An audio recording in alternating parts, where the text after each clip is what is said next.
Hey everyone, welcome back. Today I wanted to talk about why I went on and then off Tirzepatide within a 5 month period.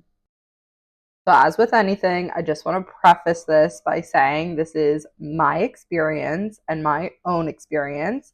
I understand this is a life changing and truly a game changing drug for so many people, and it helped me for when I needed it.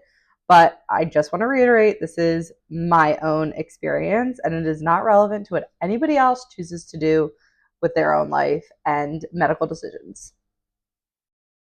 So, just to backtrack, I go over this in much more detail in other videos, but I have been dealing with binge eating and food addiction for a very, very long time. I know it's something that if you don't know somebody who has it or haven't experienced it yourself, it seems so crazy. Like, well, just control what you eat. It's like so not a big deal.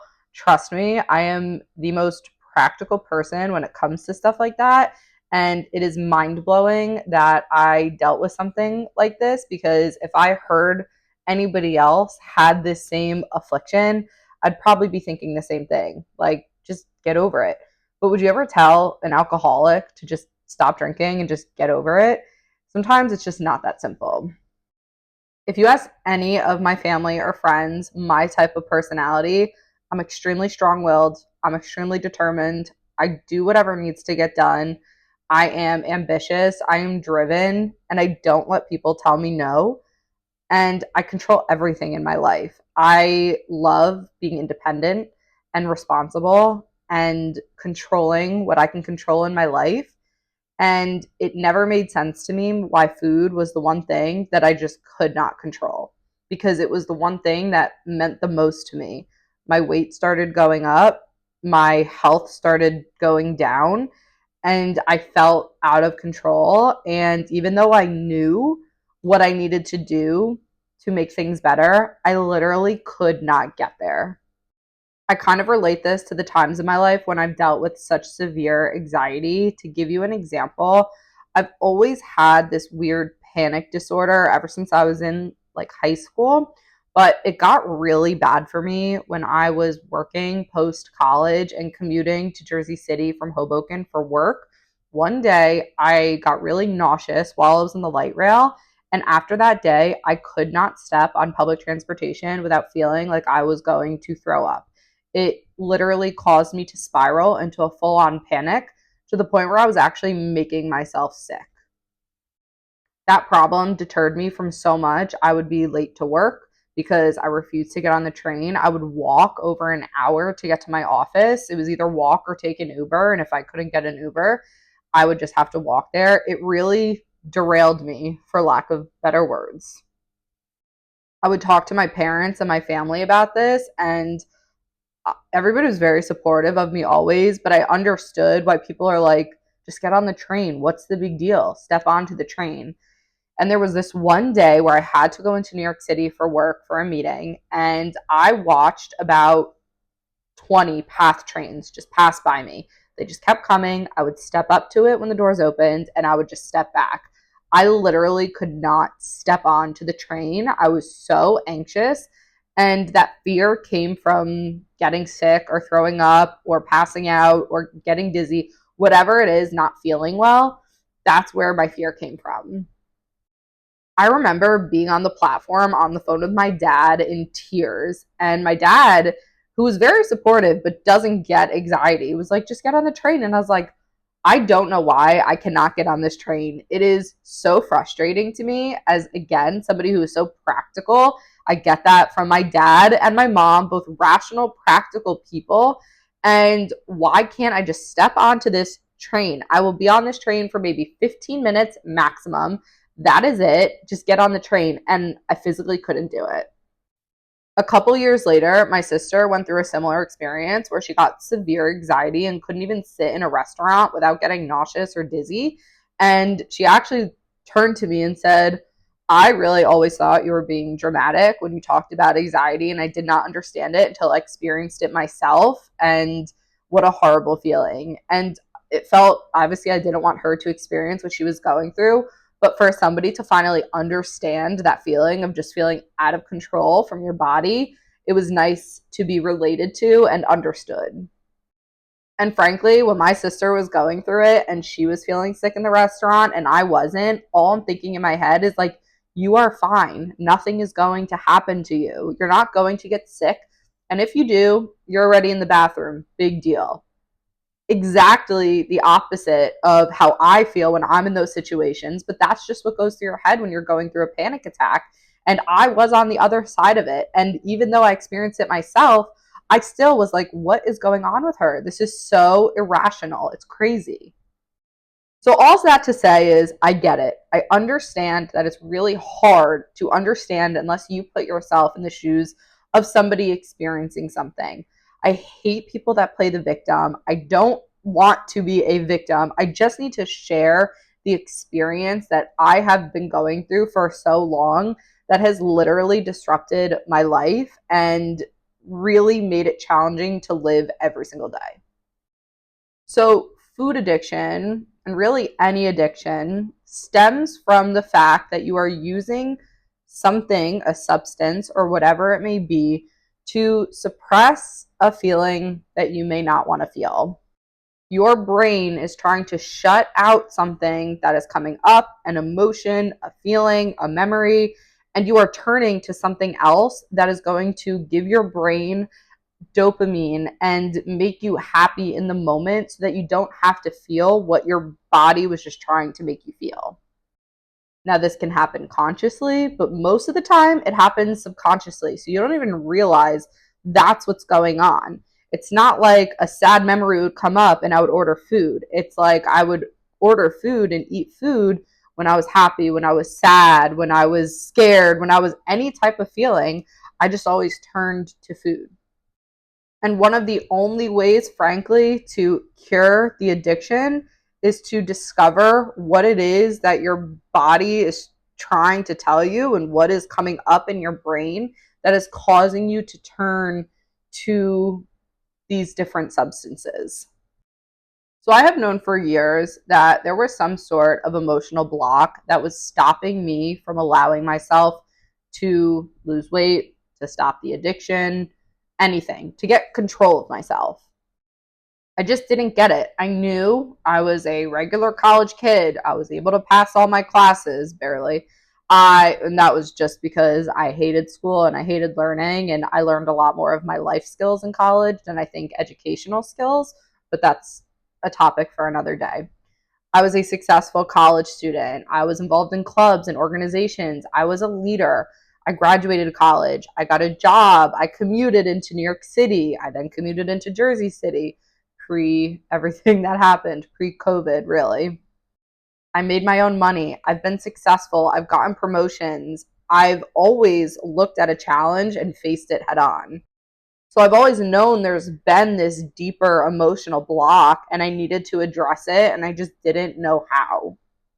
I know I've actually been introduced to solutions for years because my mom is very involved in this world, but it doesn't matter until you are actually ready to make a change. And for me, it was hitting rock bottom. I actually always thought I was hitting rock bottom, and then that rock bottom just got lower and lower and lower.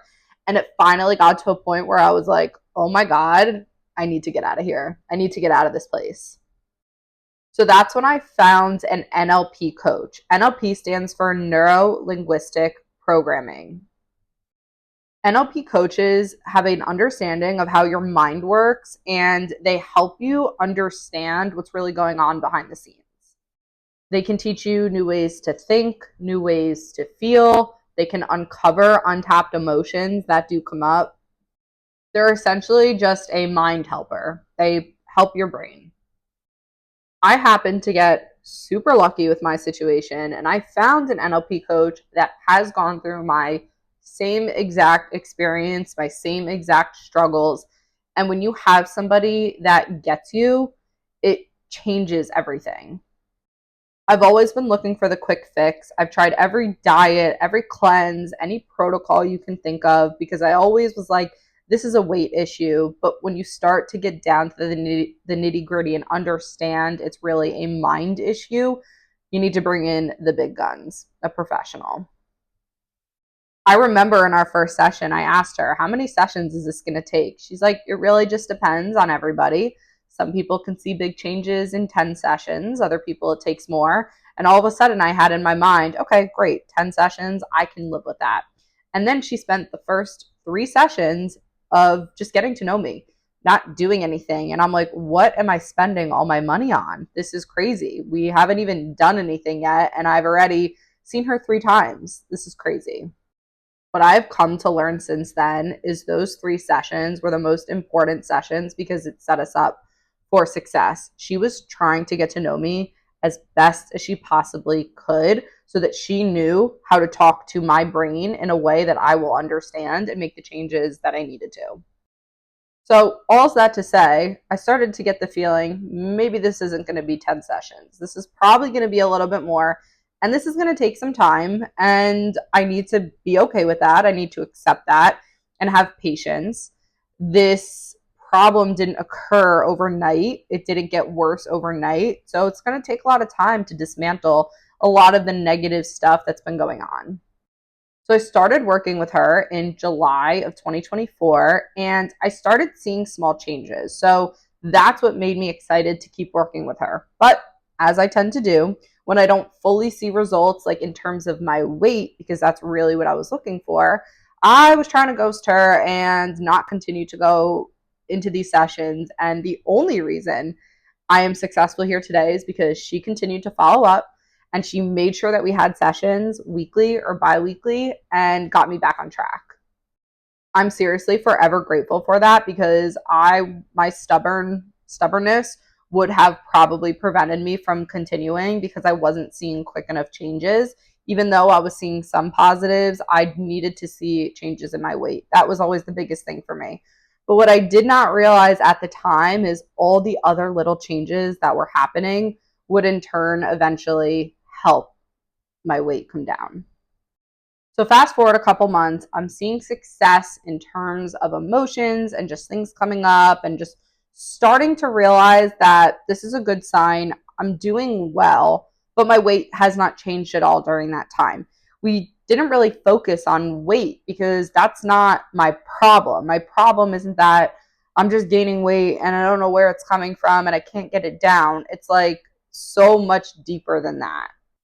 So while I know that in the back of my mind, the number one pressing issue for me is my weight because it's preventing me from living the life that I want to live. It's preventing me from going out and doing things. It's preventing me from loving myself and being the person that I want to be. And I needed to start seeing changes in regards to my weight and health so that I can continue with this process. That being said, I've gone back and forth with going on the shots. Everybody knows Ozempic. There's Ozempic, Mounjaro, Wegovy. They're all a little bit different.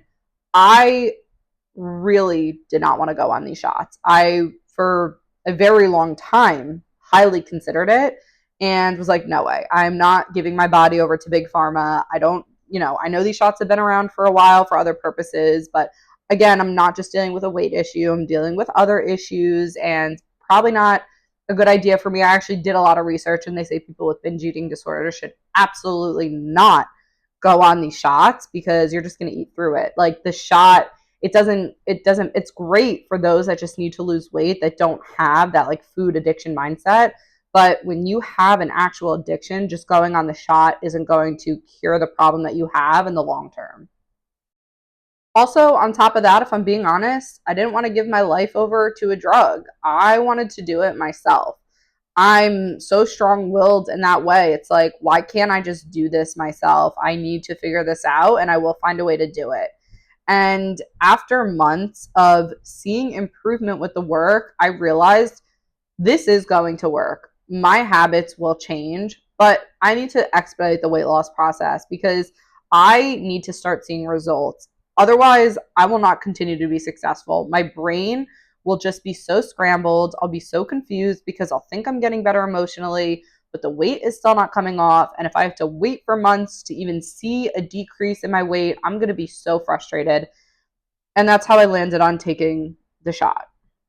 So again, after doing even more research, I landed on Tirzepatide, which is Mounjaro. To me, it was the best option to go on the absolute lowest dose possible. Never planned on dosing up. Most people that have the severe side effects are the ones that are dosing up too quickly or jumping in at too high of a dose. I always knew start at the lowest dose and we'll take it from there. So I met with a doctor. Obviously, I qualified because I was severely overweight and I got started. So I took my first shot on November 6th. It was a Wednesday. I woke up the next morning. I was so sick.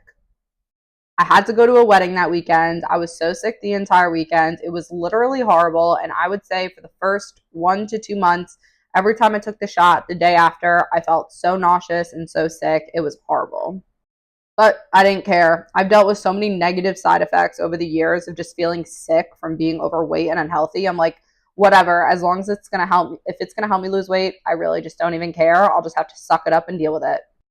Eventually, those side effects did go away, and I just started taking the shot regularly, and it suppressed my appetite. And I definitely noticed some positive changes. A lot of the food noise went away. I wasn't eating late at night anymore.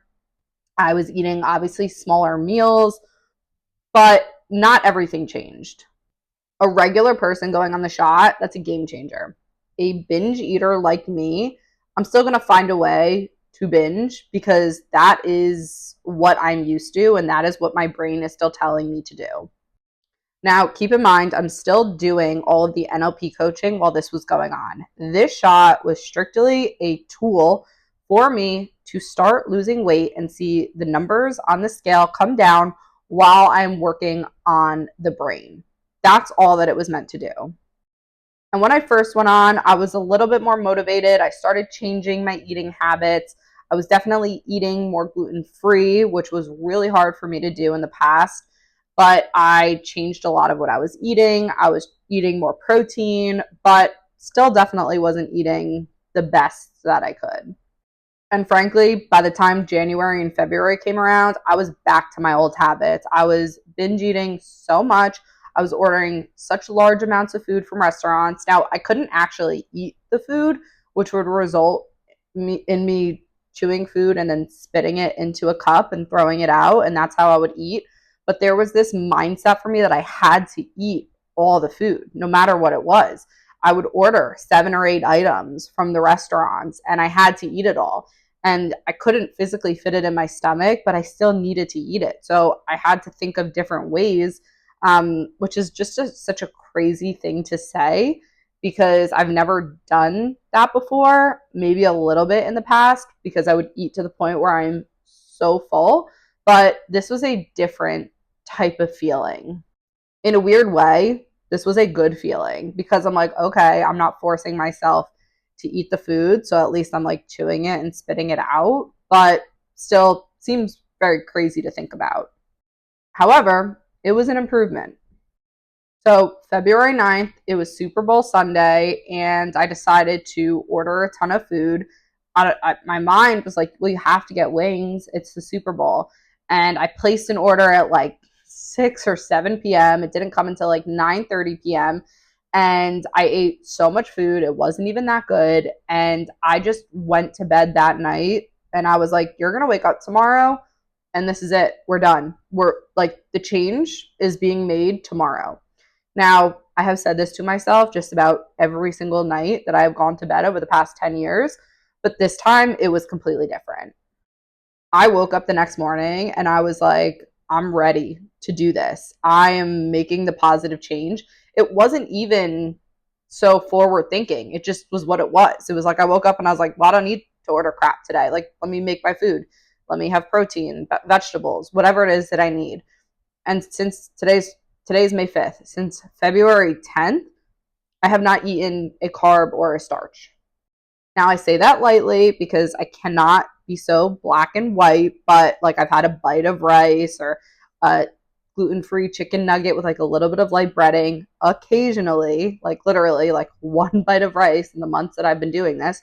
But I have seriously, oh, I eliminated dairy too. I have stuck to this to a T. I cannot stress how amazing that feels for me. after struggling for so long. I know it seems so simple, and just referring to what I was saying earlier in this episode, from the outside looking in, it seems like how can you not control what you're eating?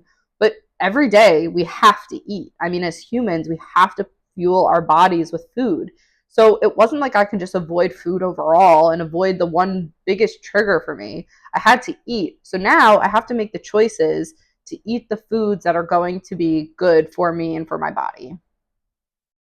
Going back to the November to the February timeline, my weight was definitely coming down. I kept hitting a lot of plateaus. Now I was eating really, really bad foods. The worst things you can think of: the fried, the processed, the gross, the grease, the gross. And I was eating the worst of it. And it wasn't just cheat meals. Okay. This was every single day. And that was my life for the past 10 years, but it was still happening when I was on the shot. But my weight was still going down. And I'm like, oh my God, I guess I could still eat like crap and my weight's going to go down. But it wasn't fast. And frankly, it didn't feel any better. All of a sudden, when I changed what I was really eating, my weight significantly decreased and I started feeling better. My energy was higher. Obviously, all the things that are going to happen when you go from eating pizza and mozzarella sticks to chicken and broccoli. I don't know why I said that. I actually don't eat broccoli. I don't like broccoli. But you know what I mean. I was eating much healthier. So for the first time in my adult life, I had control over food. I have control over everything else in my life. And I finally had control over food and the decisions that I was making when it came to eating. And it was easy. Like, it wasn't an issue. In the past, meals were such a problem for me because I would go back and forth and decide, are you going to have a bad meal? Or are you going to have a good one? You should really have a good one. But the bad one, ooh, that feels so good and it's going to taste so much better and you should really go for it. That wasn't even a conversation in my head. There was no other option. I just went for the healthy food. I just made it because I knew that's what I really needed to be doing. To have control of something that you have lost control of for 10 plus years, there's no better feeling. I can't believe, like, I can't believe it. I'm a different person than I was on February 9th. And today is March 5th. I mean, it's only been a couple months, but the difference is amazing. Now, cravings and looking at a food and thinking it looks good, that doesn't go away. I still see commercials. I go out to dinner with people. I still see the foods out there, but I don't have a desire to eat them. Would I like to? Sure. But would I also like to quit my job in the middle of the workday and go jump in the ocean? Yeah, I would. But I have the control and the realistic mindset that I just can't do that. So when it comes to food, I'm not restricting myself. Like, there's going to be a day again where I'm going to have a meal that I really want to have. There's going to be one day where I'm out and I'm like, you know what? I really want nachos today. Is it going to make me feel like shit? Probably. But I'm not restricting myself and I'm not telling myself never again. That just doesn't work for me and for my brain. But right now, I have control and it feels so good. It feels so good to have that control. So April 8th, I took my last shot. You're supposed to take them weekly. I do them weekly. It came for, April 15th, a week later. And I was like, I kind of just don't want to take it. I don't know what it was. My gut was just telling me, just see what happens and don't take the shot.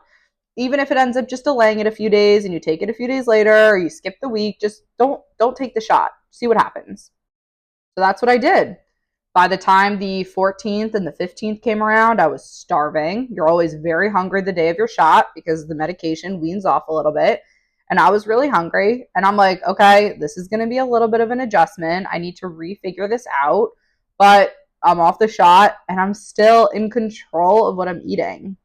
Now, I had to eat a lot more, obviously, to sustain myself, but I was in control of what I was eating. I was the one deciding, and it was still all healthy stuff. Now, in the midst of all this, I did get diagnosed with PCOS, polycystic ovarian syndrome, and the foods that you are eating highly affects your hormones and insulin resistance, which is what I struggle with the most. But the type of PCOS that I have requires me to eat a lot of protein and to eat as soon as I wake up in the morning, which is something I wasn't doing. Actually, I really never ate when I woke up. I don't love eating breakfast. I like breakfast food, but I would eat it at lunchtime. And I had to force myself to eat earlier in the morning. So it was a good thing I was off the shot, because when I was on the shot, my appetite was so suppressed, I couldn't eat first thing in the morning. So for my first couple weeks, or I guess first 3 weeks off the shot, I didn't see my weight go up. I mean, it fluctuated a little bit, and I was going like up and kind of down between 3 and 4 pounds, which I know it wasn't like fat that was being added, but I was obviously eating a lot more. My body was adjusting to just stopping this medication out of nowhere. And I did have my doubts, and I thought, should I go back on it? I don't know. Is this really going to work for me? What's going to happen? And I just stuck to it. And I told myself I can always go back on, but just see what happens. Now, mind you, I'm still meeting with my NLP coach on a weekly basis. This is what has gotten me to this point, that has given me the control that I need. And I spoke to her last week, and I'm like, I'm so frustrated. I haven't lost a pound since I stopped the shot. Is this going to be a concern for me? Am I going to have to go back on? And as we have done every week before, we dive into things, we talk about things. It's like therapy, and find out what's stopping you from losing the weight, because your body is functioning and you're doing the right things. And I'm treating the PCOS. So something is still stopping you. And it's probably still something going on in your brain. We have these limiting beliefs. So, for example, if I told myself that I'm going to dive off of the high dive, but I have to lose weight to get there, but I'm terrified of heights, well, subconsciously, your brain is going to hold on to that weight, because it's like, well, why would we let you lose the weight just so you can do something you're so scared of? That's called a limiting belief. Well, I'll lose the weight when I do this. And unfortunately, I've had a lot of those. So part of my NLP coaching has been getting to the bottom of that. What is stopping me from losing the weight mentally? And through a lot of work, and I'm going to go into all those details probably in another video at some point, but I needed to get to the bottom of those. We did the work that we usually do, literally woke up the next morning and lost like 3 pounds. I know it sounds so crazy, and I shouldn't be saying lost 3 pounds, releasing 3 pounds, getting rid of it, because we're not just releasing weight, we're releasing so much more, clearly something else that I was holding on to. Now I'm just watching the scale go down. It's been almost a month since I've gone off the shot. I've lost about 6 pounds since my plateau when I started getting off the shot. I'm so proud of myself. I'm so happy. I'm finally doing this for me. This isn't about weight loss. This is about having control over my life again. And I'm glad I utilized the tirzepatide as a tool to just kick off the release of the weight. But now it's on me, and I'm the one doing this. And I'm so happy with the changes that have been made. It's really an unbelievable feeling. Is there a world where I need to go on it again because there's stubborn weight that I can't get off, in 100 pounds from now? Maybe, but I'm just not thinking that way. I'm just thinking about the positive results and all of the improvement that I have made for myself. It's really unbelievable how much my life has changed since November, since really July of last year. And it's all a result of the work that I have put in. And I'm excited to continue to share this journey, because it can only get better from here. And I'm grateful for myself that I never gave up, because there were many times that I wanted to.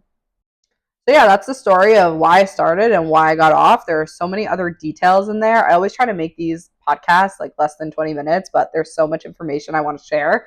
And when you start, you just can't stop talking. But yeah, that's really the story of my tirzepatide journey and where I'm at now. Have a good day.